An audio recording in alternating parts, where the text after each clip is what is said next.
Most people fear the dark because of what they can't see. But in the basement of 14 Blackwood Lane, the darkness was the only thing keeping the truth hidden. When the pulse of the city slows to a crawl, the monsters come out to tidy up. This wasn't a murder. It was a ritual. And the most terrifying part? The killer didn't leave a fingerprint. They left a thank you note. Welcome to Stella After Dark. Tonight, we aren't just discussing a crime.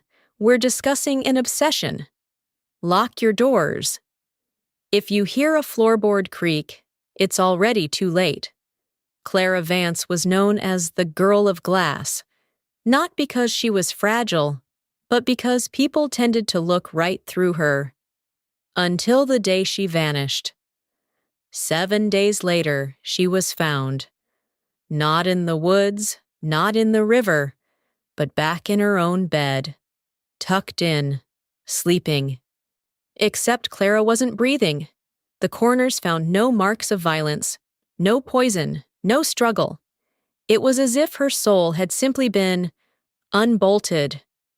And tucked inside her cheek was this, an 18th century key with no lock to call home. Here is where the shadows get longer. Over the last decade, 6 others have died exactly like Clara. All invisible people. All found in their own beds. All with a silver key. The police call it a coincidence. I call it a collection. There is a theory circulating in the deepest corners of the dark web. They call him the Keeper. He doesn't want your money. He doesn't even want your life. He wants your quiet. He targets those the world has forgotten because he knows no one will truly look for them until he's finished his masterpiece.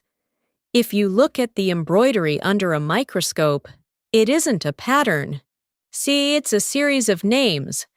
Clara's name was added 3 days before she went missing.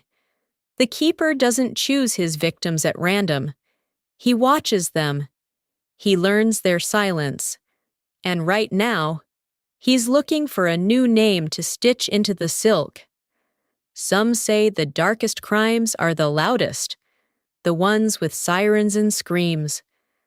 I think the darkest ones are the silent ones, the ones that happen while you're dreaming, in the room you feel safest in. Check your locks tonight, not for the window, but for the things that are already inside. I'm Stella, and this is the dark. Sleep well if you can.